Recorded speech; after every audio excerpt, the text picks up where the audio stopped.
When my son died of a heart attack, his partner called me in the middle of the night. Come to my office immediately. I've found something, and God forbid you tell your daughter-in-law. It's dangerous. I rushed there like a madman, and what he showed me didn't make sense to me. I shouted, "She did it!" and turned her life into a nightmare. Before we continue, please subscribe to the channel and write in the comments what time it is where you are now. The phone rang at 9:30 on a Tuesday morning in early February. I was sitting in my home office in Atlanta, reviewing old case files I'd never quite managed to throw away. 3 years into retirement, and I still couldn't let go of the prosecutor's habit of checking details twice. Sarah's voice came through flat, mechanical. "Newton, it's Kevin. He's gone. Heart attack, last night." The words hit like fists to the sternum. My throat closed. I tried to speak, but only managed a sound. Raw, animal, not words, not yet. "What? No, where is he? Which hospital?" "They already took him, there's nothing. You need to come here, now." I don't remember grabbing my keys, don't remember locking the door. The drive from my house to Buckhead took 30 minutes through morning traffic that felt like swimming through concrete. My hands shook so badly I had to pull over twice, once at a gas station, once on the shoulder of Peachtree Road. I gripped the steering wheel until my knuckles went white, forced air into my lungs, kept driving. Kevin and Sarah's house sat in a quiet Buckhead cul-de-sac, the kind of neighborhood where mortgages swallow your future whole.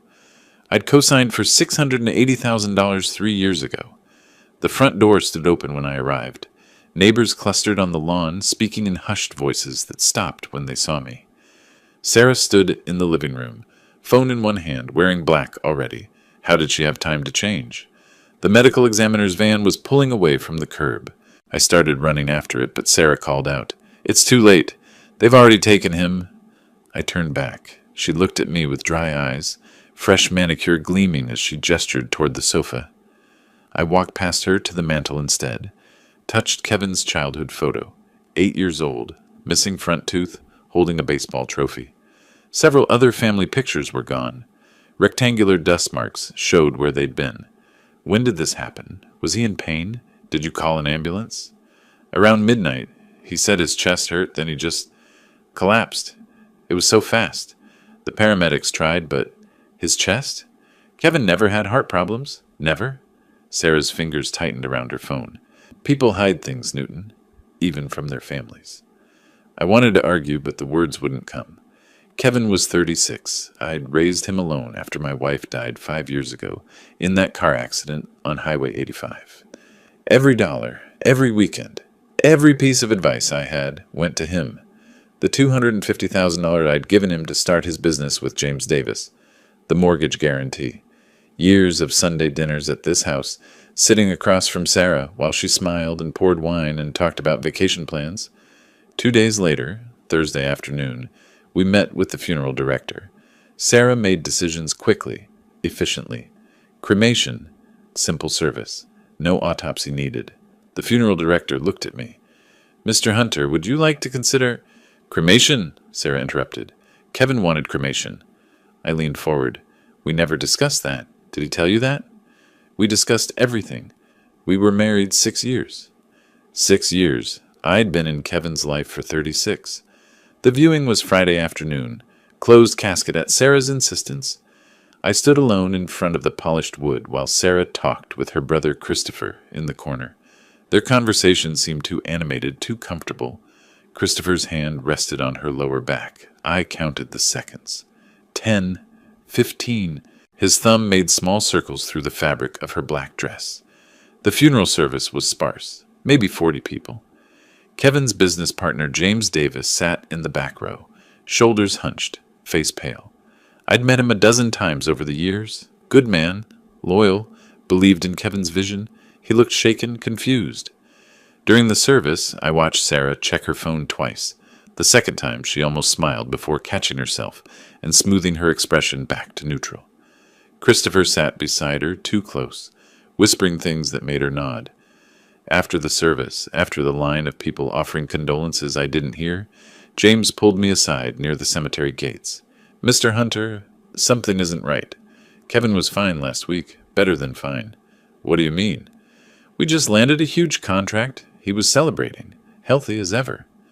I opened my mouth to respond, but Christopher appeared, placed his hand on Sarah's elbow, guided her toward the parking lot. They climbed into the same car, her BMW. That was odd. Christopher drove a Jeep. I'd seen it at their house before. Everyone else filtered away. The grave workers waited by their equipment, patient, used to families needing time. I stood there as shadows lengthened across the grass, trying to remember the last thing Kevin had said to me. Something about a vacation, about visiting. My phone rang. Dr. Andrew Foster's name appeared on the screen. Mr. Hunter, I heard about Kevin. I'm so sorry, but I'm confused. His last checkup was perfect. No heart issues whatsoever. The cemetery went very quiet. Even the birds stopped singing. I stood at Kevin's grave with Dr. Foster's words echoing in my skull. Perfect health. No heart issues. The grave was still open, waiting to be filled. The workers leaned against their backhoe, smoking cigarettes, giving me space I didn't want. I drove straight from the cemetery to Kevin's house, Sarah's house now. The memorial reception was already underway. Cars lined both sides of the street. Through the front windows, I could see people holding wine glasses, talking in clusters. Sarah had changed into a gray dress, not black. Her makeup was perfect, lipstick fresh. She moved through the living room like a cocktail party hostess, smiling, touching arms, accepting condolences with practiced grace. Christopher refilled her wine glass. Their fingers touched, lingered. I watched it happen 3 times. A woman I didn't recognize was measuring the dining room with a laser device. Sarah noticed me staring and walked over, Christopher trailing behind her. Newton, this is Barbara Chen. She's a realtor. Just getting information. The house has too many memories. 3 days. Kevin had been dead for 3 days. You're selling already? It's my house too, Newton. I can't afford the mortgage alone. Kevin's life insurance is still processing. Barbara Chen smiled professionally, handed Sarah several papers. It's a seller's market, Buckhead homes like this. You're looking at $850,000 minimum. How fast could it sell? With the right price, 2 weeks, 3 tops. I needed air. I walked to the kitchen, ran cold water over my hands.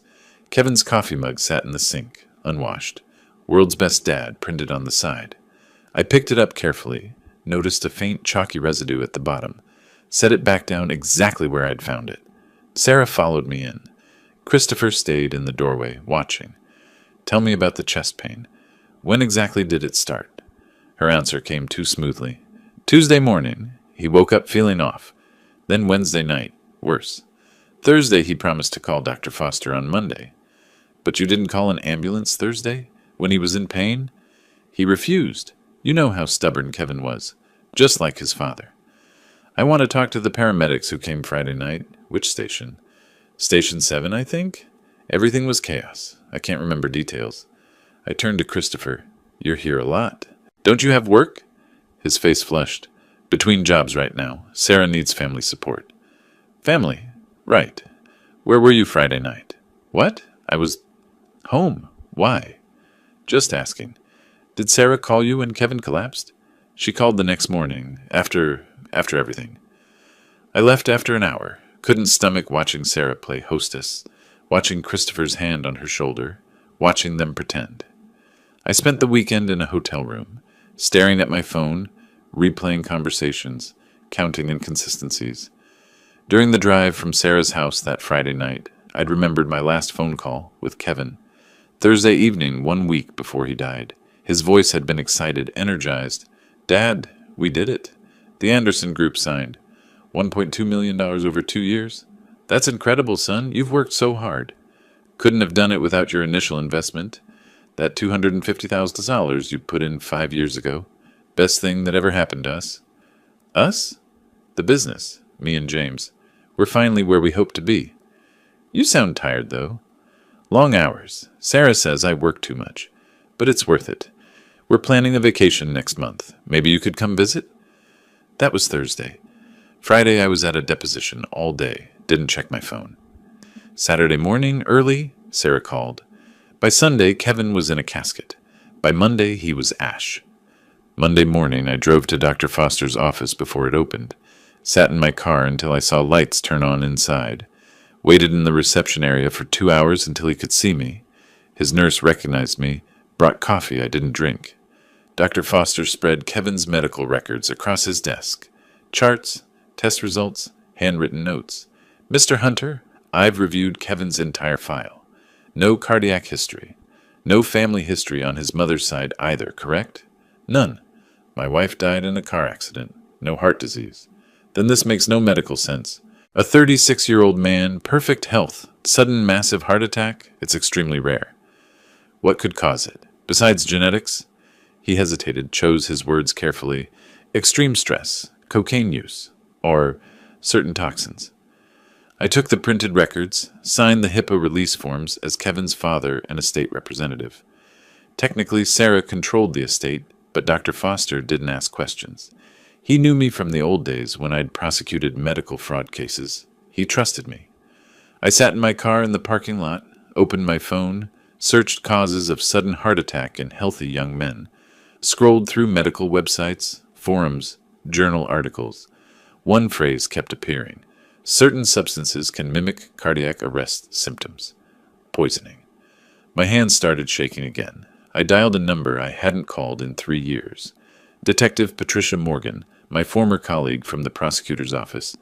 We'd worked dozens of cases together before I retired. She answered on the third ring. Newton, it's been ages. What do you need? I arrived at the police precinct before dawn, parking under the harsh glow of sodium lights. The building looked the same as when I'd worked here. Gray concrete, narrow windows, the smell of burnt coffee drifting from somewhere inside. I carried a folder with Dr. Foster's medical records and my own timeline, each date and event written in careful block letters. Detective Patricia Morgan appeared in the waiting room 40 minutes later. She looked older than I remembered, lines carved deeper around her eyes, gray threading through her dark hair, but her handshake was still firm. Newton, I heard about Kevin. I'm so sorry, but you sounded urgent on the phone. Patricia, something's wrong with this death. Kevin had no heart condition. Perfect health 2 months ago. She led me to her desk, pushed aside case files to make space. People have silent conditions. Sudden cardiac events happen. Not like this. His wife is acting strange. She had him cremated within 48 hours. That's her legal right as spouse. Grief makes people act in unexpected ways. This isn't grief. This is something else. Morgan pulled up the digital case file on her computer, then spread the printed death report across her desk. I read the words that made my stomach turn. Deceased, Kevin Hunter, 36. Cause, acute cardiac failure. Manner, natural. Body disposition, cremated, February 14th, 2025. Per spouse request. 2 days after he died. The paramedics found him in bed, Morgan explained.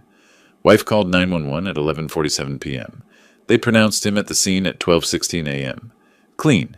No signs of trauma, no defensive wounds, no struggle. I argued for reopening the case. She made calls to the medical examiner's office, to her lieutenant. I watched her face through each conversation, recognizing the micro-expressions from our prosecutor days. Frustration, bureaucratic constraints, dead ends. I pulled the report, she said finally. Paramedics, medical examiner, everyone says natural causes. Can you order an investigation, exhume the body? Newton, there's no body. Cremated. And even if there was, I'd need probable cause. A grieving father's suspicions aren't enough. I was a prosecutor for 25 years. I know probable cause when I see it. Then you also know I need evidence. Bring me something concrete. I'll reopen this case personally, but right now, I have nothing. I left the precinct with Morgan's words echoing in my skull. I needed eyes on Sarah. By afternoon, I was sitting in Douglas Webb's office in a Marietta strip mall. Former cop, retirement age, still had the bearing. His handshake told me he stayed sharp. You want surveillance on your daughter-in-law? May I ask why? I think she killed my son. I can't prove it yet.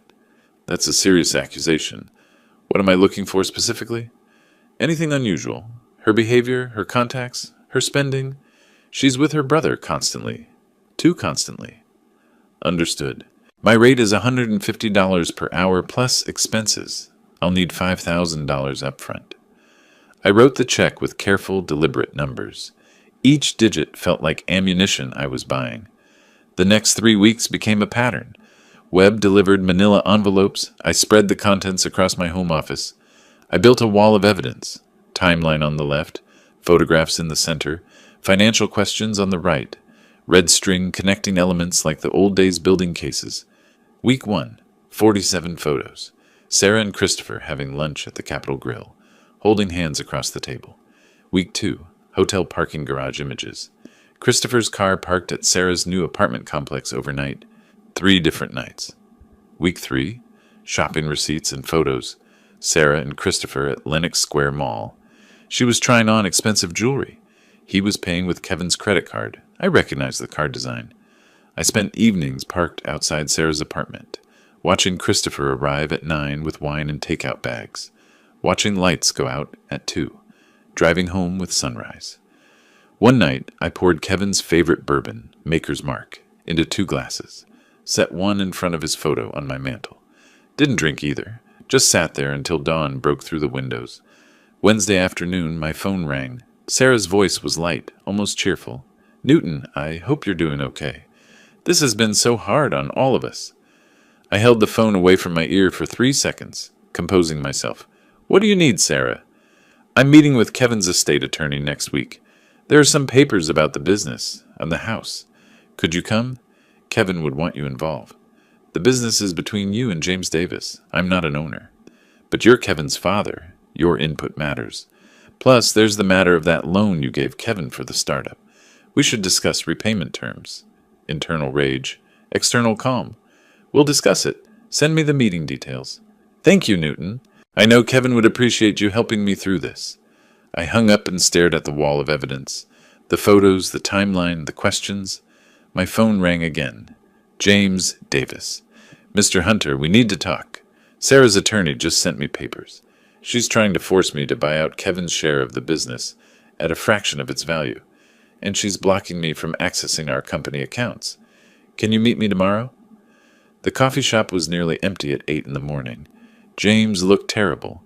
Dark circles, wrinkled shirt, tremor in his hands as he slid legal documents across the table. I recognized the letterhead, Harrison and Associates, expensive downtown firm. Sarah had lawyered up with Kevin's money. "She's stealing from me, Mr. Hunter, from Kevin's memory. This business was our dream." I scanned the buyout demand. Sarah wanted James to purchase Kevin's 50% stake for $400,000. The business was worth at minimum $2.8 million. Kevin's half, $1.4 million. She was demanding less than a third of value and threatening legal action if he didn't comply within 30 days. Kevin's half is worth over $1 million. I know that. She knows that. Her attorney knows that. They're banking on me not fighting. Litigation would cost more than just paying. "Can you access the company books? See what she's been doing with the accounts?" "That's the problem. She changed everything. I'm locked out of my own company's finances." James had tried to review the accounting software that morning. Sarah changed all passwords, blocked his access. Her attorney claimed she had security concerns about business partner loyalty. I drove home in silence, James's documents on the passenger seat. The FedEx envelope arrived that afternoon, thick legal papers from Harrison and Associates. I read the cease and desist order 3 times, each read my jaw clenching tighter.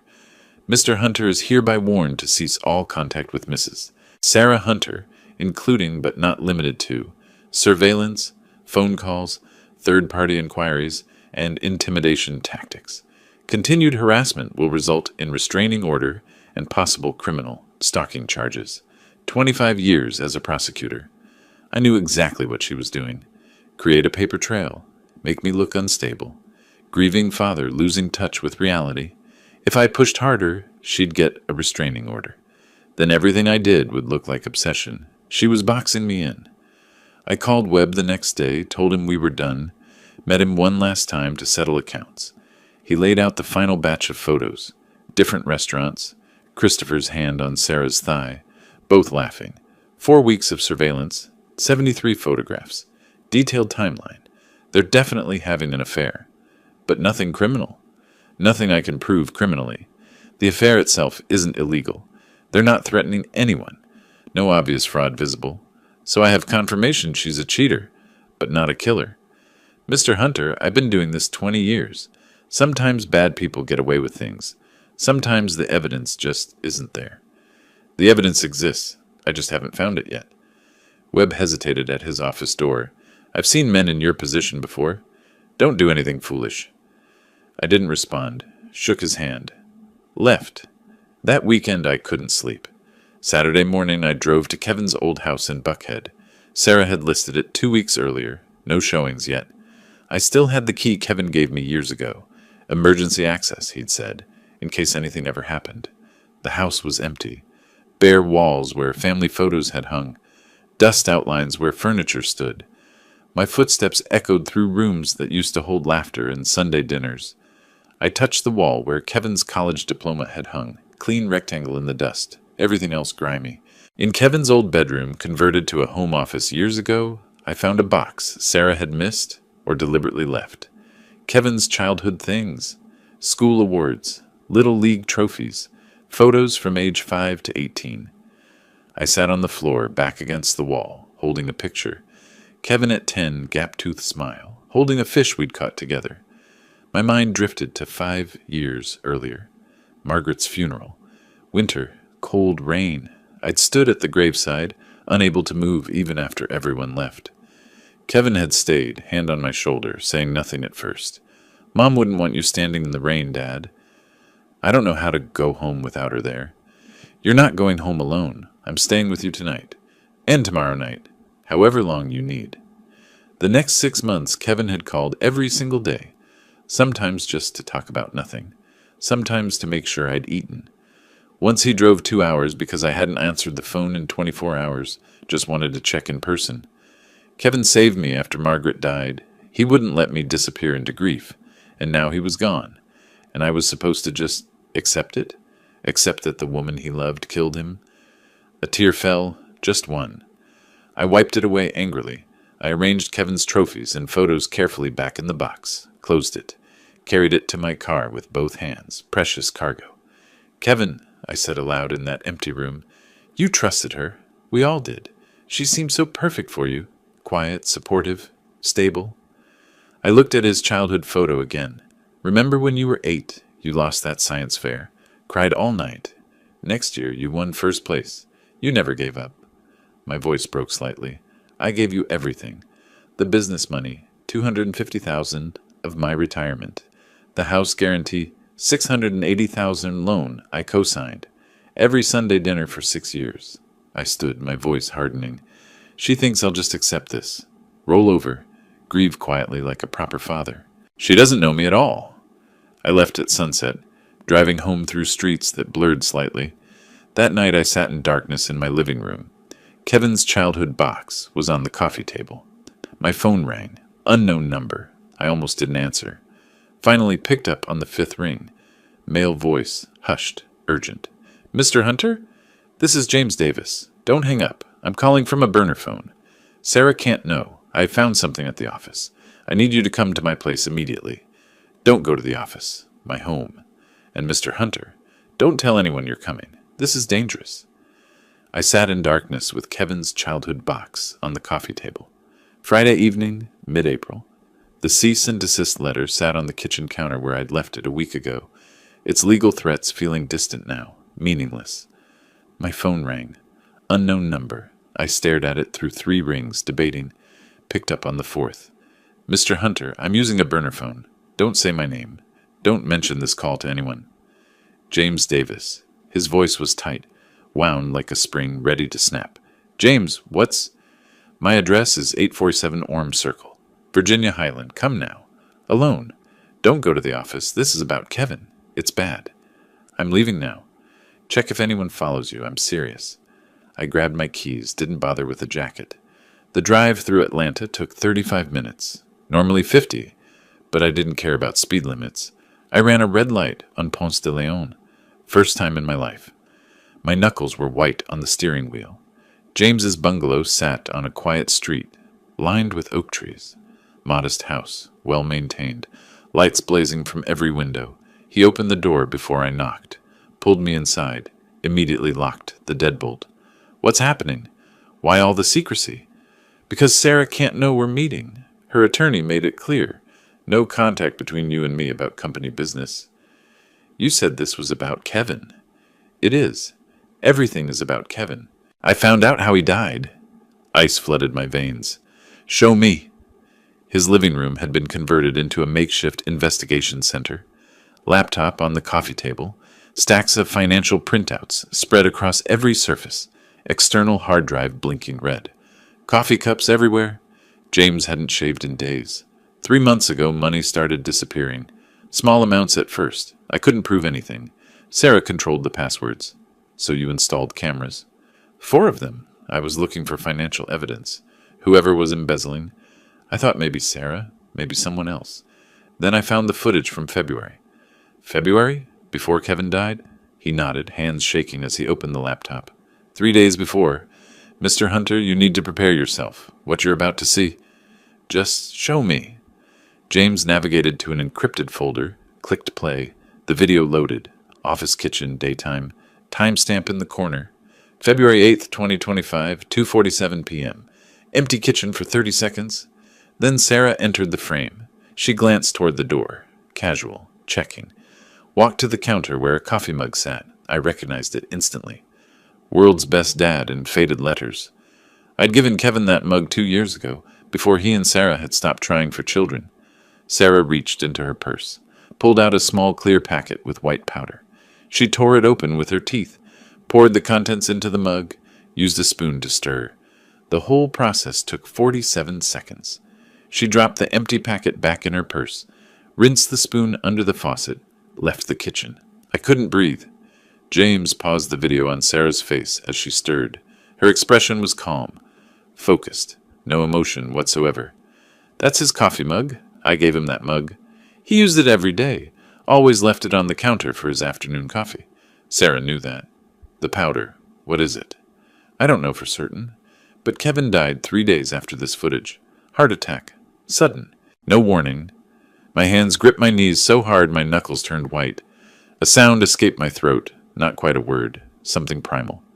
How many times? How many videos? James swallowed hard. 6. 6 different days over 2 weeks. February 1st through February 10th. The last one was the night before he died. I sat in complete silence for a full minute. James didn't interrupt. My mind was cataloging everything. Chain of custody, admissibility, evidence preservation. The prosecutor in me was fully awake now, razor sharp, cutting through the grief. Show me again. We watched it a second time. I counted. 47 seconds. 3 glances toward the door. 2 stirs of the spoon. She was right-handed. The packet was clear, unmarked. Her movements were deliberate, practiced. She murdered him, on camera, in his own office. She didn't know about the cameras. I never told Kevin I installed them. Why didn't you go to the police immediately? I was scared. Sarah's attorney already threatened me about the buyout. If I accused her without being absolutely certain, and Mr. Hunter, you were a prosecutor, is this enough? Can this be used in court? My voice was steady, cold. It's enough. Chain of custody needs documentation, but it's enough. We have her. James stared at the paused video, Sarah's face frozen in the act of stirring poison into Kevin's coffee. He took a shaky breath. There are 5 more videos. Different days. The last one was February 10th. I leaned forward. Show me all of them. Every single one. Then show me the financial records you mentioned. I want to see everything. James clicked through files, showing me the timestamps. February 1st, 3rd, 5th, 8th, 10th. 5 more poisonings across 10 days. A methodical execution. We watched them in sequence, each one more damning. The February 1st video showed Sarah's first attempt. Her hands shook slightly. By February 10th, the night before Kevin died, her movements were practiced, confident. She'd gotten comfortable with murder. My face was expressionless through all 6 videos, but a muscle in my jaw twitched with each new one. 6 videos, 6 twitches. Between videos, James explained how he'd discovered the financial fraud. Kevin had made Sarah office manager a year ago. I remembered Kevin mentioning it, a flash of memory from a phone call. Kevin's voice, excited. Dad, I did something nice for Sarah. She's been feeling isolated, wants to contribute. What did you do? Made her office manager. It's mostly just a title, but she'll help with bookkeeping, feel more involved in the business. That's generous of you. She's my wife. What's mine is hers. James understands. Generous. That's what Kevin was. Generous. Trusting. Loving. He gave her everything. His name, his money, his trust, his life. And she took it all. Every last piece. James pulled up bank statements on the laptop. Transfers highlighted in yellow. My finger traced them on the screen. Counting. Calculating. $3,200 on June 15th, 2024. $5,500 on July 3rd. $8,000 on August 12th. James's voice was hollow. Pattern continues through January 2025. Total. $167,000 stolen while Kevin was alive. Where did it go? Peachtree Marketing Consultants, LLC. A shell company that doesn't exist. I hired a forensic accountant. Spent $8,000 of my own money. Richard Torres, CPA, certified forensic examiner. He traced everything. James handed me a thick folder. I weighed it in my hand. 367 pages. Torres's complete audit report. Every transaction documented, source records attached. Expert analysis included. Torres found the money trail. Peachtree LLC transferred everything to an offshore bank. Cayman Islands, account holder, Christopher Mitchell. I looked up sharply. Christopher! Not just her brother, her accomplice. I processed everything. Sarah wasn't just a gold digger. She was sophisticated. She created a shell company. She poisoned Kevin methodically over 10 days, building up toxin levels. She manipulated her own brother into the scheme. She played everyone, Kevin, me, James, the entire community. I thought she was simple, I said, almost to myself. Small-town girl, a bit naive. Kevin said she grew up in rural Georgia, barely finished community college. That was the act. Mr. Hunter, this level of planning, shell companies, offshore accounts, systematic poisoning, this takes intelligence and research. We all underestimated her. That was her weapon. Kevin never suspected. He trusted her completely. That trust killed him. James plugged in a flash drive, 256 GB, encrypted. The file transfer took 15 minutes. Both of us silent, watching the progress bar. Videos, financial records, Torres's audit, time-stamped documentation. Everything. He handed me the flash drive, smaller than my thumb, containing proof of my son's murder. I pocketed it in my jacket's inner pocket, patted it once, keeping it close to my heart, where Kevin should be. I've watched these 50 times, James said quietly. It doesn't get easier. February 1st through 10th. 10 days. Why so many times? I researched it. Some poisons work through accumulation, small doses over time. Looks like natural organ failure. She was building it up in his system, methodical, patient. That's what makes it so terrifying. This wasn't impulse. This was planned. I stood, placed my hand on James's shoulder, the first physical contact between us, a moment of shared understanding. We were soldiers now, fighting the same war. What do we do now? Take this to the police? Not yet. Police involvement means Sarah lawyers up immediately. Evidence gets locked in discovery. Trial takes years. But we have proof she killed Kevin. We have proof. But I want more than a trial. I want her destroyed. Every aspect of her life. And I want her to know it's coming but be helpless to stop it. James looked uncertain. That sounds like justice. That's exactly what it is. Sarah took my son methodically, patiently, piece by piece. I'll return the favor. What do you need from me? Continue playing the victim. Fight the buyout, but slowly. Act scared. Let her think she's winning. Can you do that? Yes. But Mr. Hunter, be careful. If she killed Kevin, she's dangerous. I walked to the door, my stride different than when I'd arrived. Purposeful. Predatory. A man with a mission instead of a man lost in grief. So am I. I drove home through empty Atlanta streets. Late night, minimal traffic. The flash drive sat in my jacket pocket. I touched it every few minutes, reassuring myself it was real. At a red light, I pulled out my phone, searched for a criminal defense attorneys in Atlanta. Not for myself. I needed to understand what Sarah would do when I struck. The light turned green. My face in the rearview mirror showed a man who'd found his purpose. My phone rang. Unknown number. Again. I answered. Detective Morgan's voice. Newton, I heard your son's widow filed a harassment complaint against you. We need to talk. My office, Monday morning. This is serious. Monday morning, I sat across from Detective Morgan in her precinct office. Sarah's harassment complaint file lay open on her desk. Morgan looked uncomfortable. Newton, I have to take this seriously. She's claiming stalking, intimidation, unwanted contact. I understand. Patricia, I need to show you something. But first, I need you to connect me with a prosecutor you trust. Her eyes narrowed. What do you have? Proof. Complete, undeniable proof of how Kevin died. I left Morgan's office and drove straight to Midtown. Rachel Thompson agreed to meet me within the hour. Her law office occupied a renovated historic building, all exposed brick and modern glass. We'd worked together 15 years ago when she was a young prosecutor, and I was her supervisor. Now she had her own practice: criminal defense, wrongful death, complex litigation. In her conference room, I connected my laptop and showed her all 6 videos. She watched in silence, professional mask cracking slightly when Sarah poured the powder into Kevin's mug. This is murder, premeditated, documented, undeniable, but prosecutable. The videos are powerful. But Newton, the defense will attack every angle. No body means no toxicology proving cause of death. Can't definitively prove what the powder was. Hair sample. James kept Kevin's hair from a haircut. Can that be tested? Yes. Hair analysis can show arsenic, heavy metals, certain poisons that accumulate. That could be crucial. Then we have everything we need. Almost. We need strategy. Sarah has money, Kevin's money, to hire the best defense. Rachel moved to the whiteboard, sketching rapidly. Red marker for civil action, blue for criminal, green for asset freeze, arrows connecting everything. Why file civil lawsuit first? Won't that tip her off before criminal charges? That's the point. Civil lawsuit has lower burden of proof. If we win there, and we will, it establishes facts. Then criminal prosecution becomes stronger. You want to hit her twice.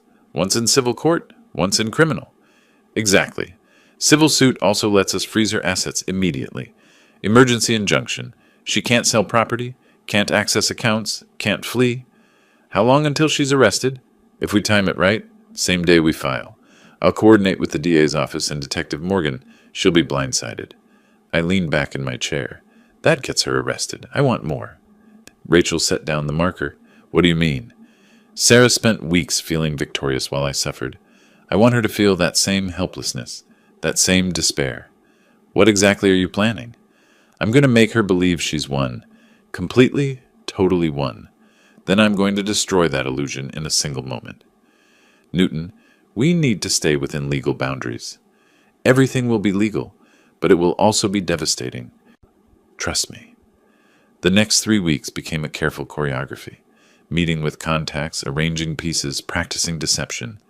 It took me 12 days and $12,000 cash to find Gerald Banks, retired notary, stage 4 lung cancer, drowning in medical bills.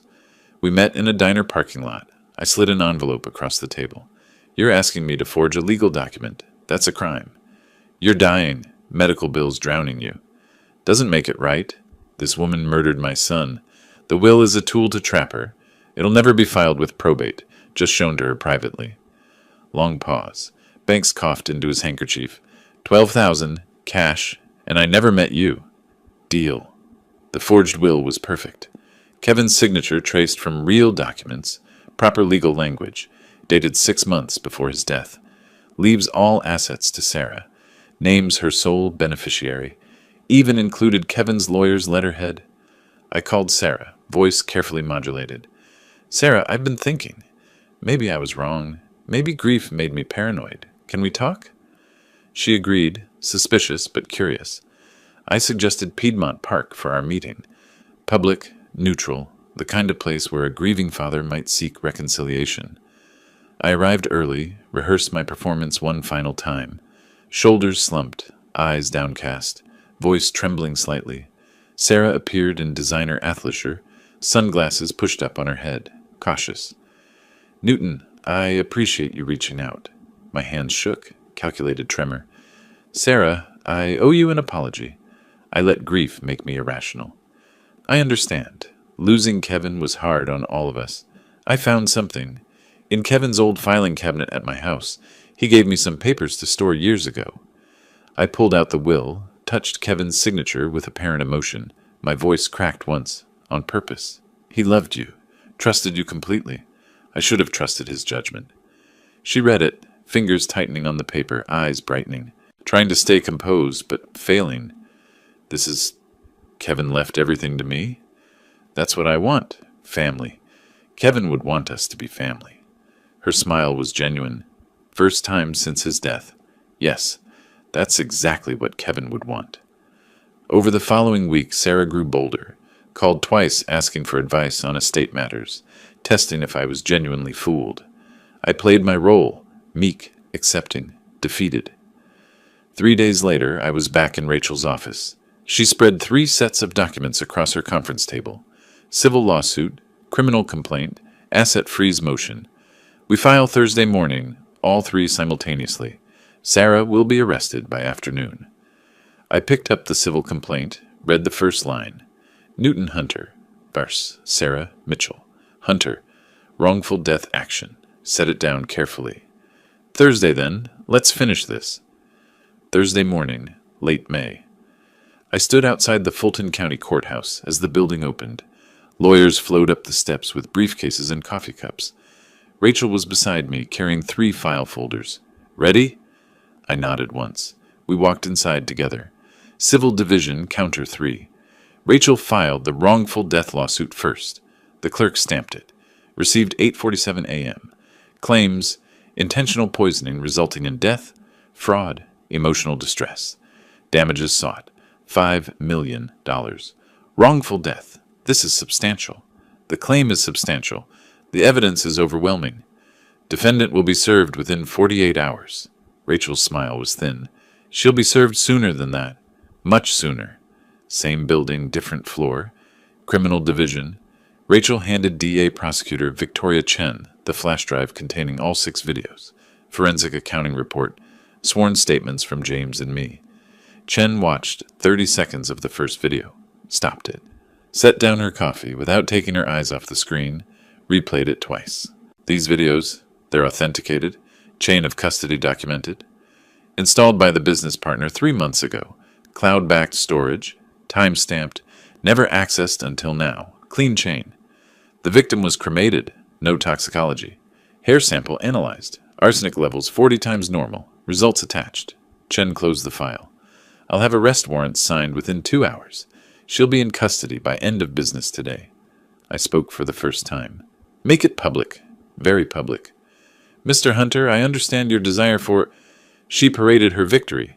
Now she gets a public fall. Emergency motion hearing at 10:30. Judge Raymond Foster presiding. Rachel argued for immediate asset freeze. Defendants have already stolen $167,000, have offshore accounts, are flight risks. Sarah's attorney wasn't even present. No notification, no time. Judge granted the motion. All bank accounts, property investment accounts, frozen pending investigation. Detective Morgan led the arrest team. 2 unmarked cars, 4 uniforms as backup. They arrived at Sarah's luxury apartment complex at 2:15 p.m. Sarah answered the door in yoga pants and designer tank top, wineglass in hand. Her expression moved through confusion, disbelief, terror in 3 seconds. Sarah Mitchell Hunter, you're under arrest for the murder of Kevin Hunter. The wineglass dropped, didn't shatter, bounced on carpet. Her hands went up reflexively, mouth opening. No words at first. What? No. This is insane. Newton, did you... This is because of... Morgan read her rights. You have the right to remain silent. Anything you say can and will be used against you. I didn't do anything. Kevin died of a heart attack. This is harassment. Christopher was on the couch.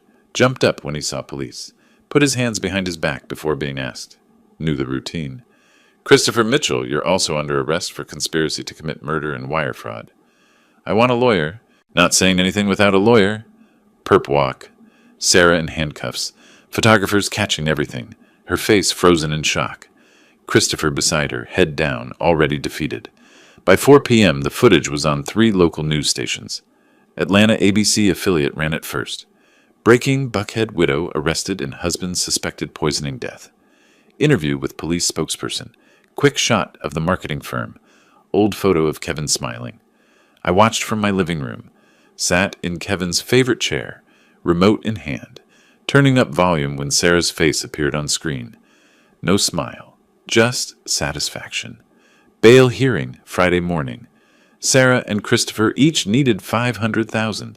Sarah's hastily hired public defender argued for reduced bail. No record. Ties to community.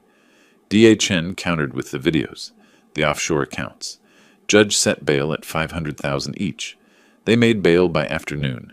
Loan against Kevin's house secured through a predatory lender at 18% interest. Sarah called that evening. I was expecting it. Poured myself bourbon, finally drank it this time, then answered on the fourth ring.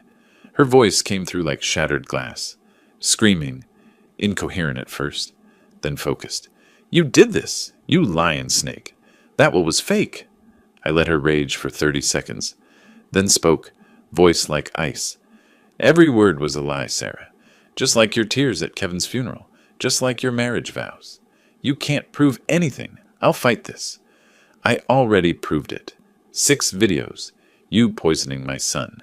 Investigators recovered the arsenic from his hair. Your offshore accounts are frozen. Your house is collateral for bail. You're drowning." Panic broke through her rage. "I'll tell them. I'll say you—" "Say what? That a former prosecutor with 25 years' experience outsmarted you? That you murdered my son and I caught you? Tell them, Sarah. Tell everyone. I hate you. Good. Now you know how I felt watching you walk free after killing Kevin. Welcome to your reckoning." I hung up. That night, I sat in my home office. Rachel texted, "Sarah hired Linda Harrison, one of the best. This will be a fight." I typed back, "Good. I want her to fight. I want her to spend every dollar, exhaust every option, and still lose." I opened my laptop, began researching Linda Harrison's past cases, her strategies, her weaknesses. The next battle was already beginning. My phone buzzed again. "James, I saw the news. Everyone at the office saw it. What happens now?" I typed my response. "Now we wait for her to make mistakes. Desperate people always do." Early June, I sat in the gallery of Fulton County Superior Court, 3rd row on the left.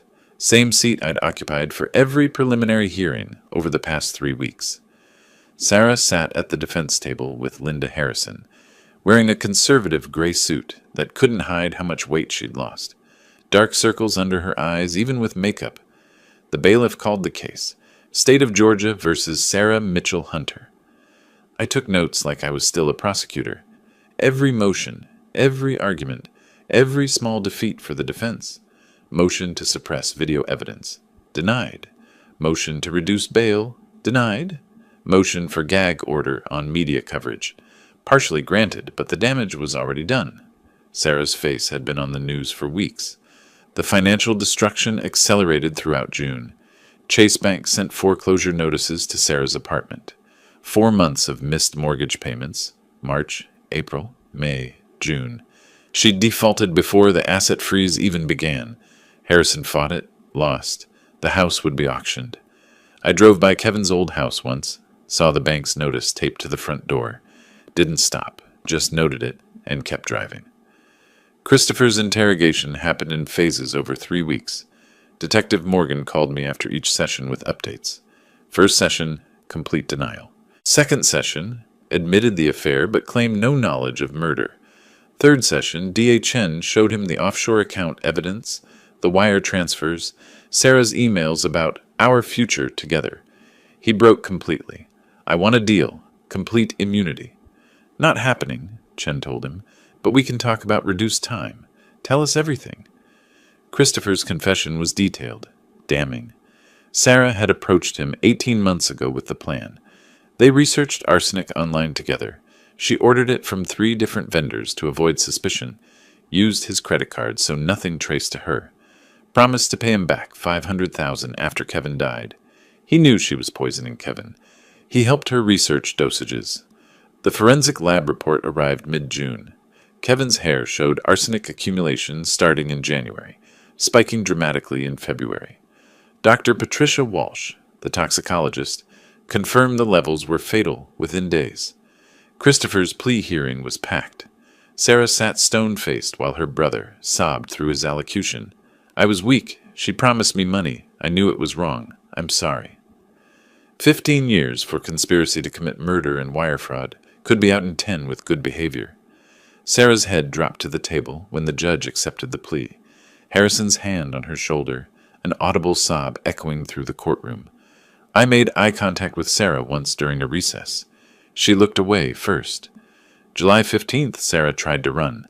Used her maiden name. Fake passport purchased online for $3,000. More debt she couldn't pay. One-way ticket to Cancun, then planned to disappear into Central America. TSA flagged the fraudulent passport, held her until police arrived. Morgan called me. She tried to board a flight to Mexico. We're bringing her in now. I drove to the airport within 20 minutes, watched from behind observation glass as Sarah was escorted through security in handcuffs, her designer luggage being searched by federal agents. Our eyes met through the glass, 3 seconds, hers filled with hatred and desperation, mine completely empty of mercy. Rachel texted me that evening. Bail revoked. She'll stay in custody until trial. Flight attempt strengthens our case. Consciousness of guilt. Late July, I received formal notice. Trial date set, August 18th. I sat in my home office looking at Kevin's photograph on my desk, the same one from his childhood, gap-toothed smile holding the fish we'd caught together. Almost over, son. Almost done. 3 more weeks and she'll pay for what she did to you. I texted James. Trial starts August 18th. Will you testify? His response came immediately. I'll be there. For Kevin. August 28th, late summer morning, I stood outside Fulton County Superior Court, courtroom 6D, the final day of trial. Rachel stood beside me, both of us in formal court attire. Media vans lined the street, reporters positioned on the courthouse steps. My phone showed 9:47 a.m. Rachel's phone buzzed. Jury has reached a verdict. Courtroom in 10 minutes. The courtroom filled quickly. I sat in the first row behind the prosecution table. Sarah was led in wearing an Orange County jail jumpsuit, bail revoked after her flight attempt. She looked 20 years older than in her wedding photo the prosecution had displayed during trial. Judge Margaret Reynolds entered. Has the jury reached a verdict? The jury foreman stood, middle-aged man, accountant.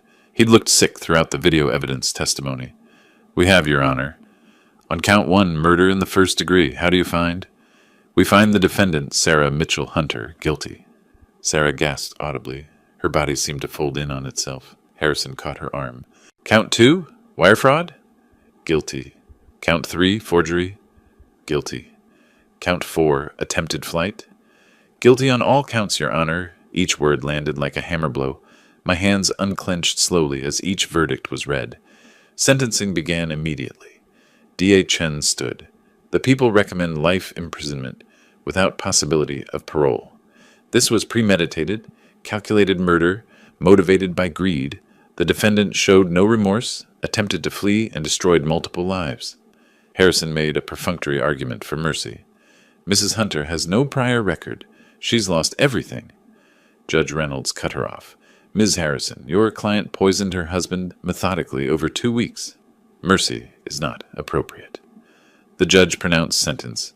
Sarah Mitchell Hunter, you are hereby sentenced to life imprisonment in the Georgia Department of Corrections, without possibility of parole.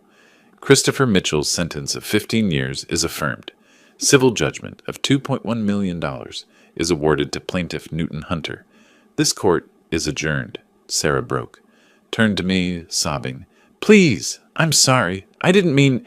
He never paid attention to me. I was lonely. Please forgive me.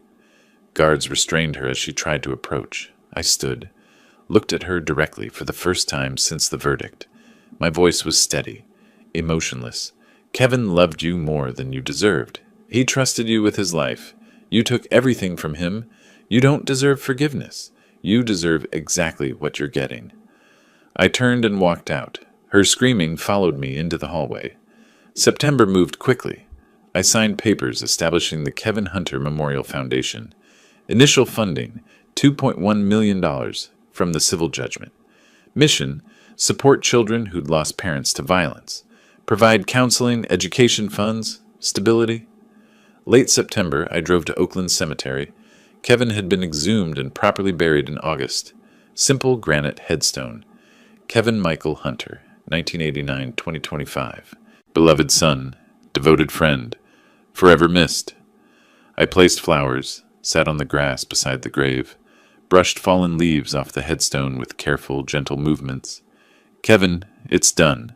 Sarah will spend the rest of her life in prison. Christopher is locked away. Justice won.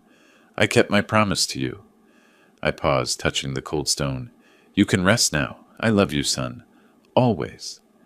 I sat for 30 minutes in silence, then stood, touched the headstone once, walked away with steady steps. Months passed. I found new purpose working as a consultant for crime victims' families. My phone rang one afternoon. Mr. Hunter, my name is Patricia Reynolds. My daughter was killed last year, and the police say there's no evidence. I heard about your son's case. Can you help me? Tell me everything, Mrs. Reynolds. Start from the beginning. Why would you help me? You don't know me. I know what it's like to lose a child and have everyone tell you to accept it. I know what it's like to fight for truth when everyone says to give up. I'll help you. Her voice broke.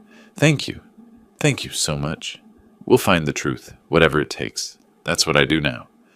James continued Kevin's business under a new name, Hunter Legacy Marketing. The sign went up in October. He sent me a photo, Kevin's picture on the office wall, smiling at the company's founding. My partner, Kevin Hunter, started this company on the principle of integrity. We honor that legacy every day, James told his clients. One evening in early fall, I cooked dinner in my kitchen. Kevin's childhood photos covered the refrigerator. My phone buzzed. Text from James. Signed a new client today. $800,000 contract. Kevin would be proud. I smiled. First genuine smile in months. Texted back. He is proud. So am I. I hummed while finishing dinner, feeling something I hadn't felt since February. Not happiness exactly, but peace. Purpose. Kevin's memory honored through action rather than grief alone. The nightmare had ended. Justice was served, and life, somehow, continued forward. If you like this story, please like this video, subscribe to the channel, and share your impressions of this story in the comments. To listen to the next story, click on the box on the left. Thank you for watching.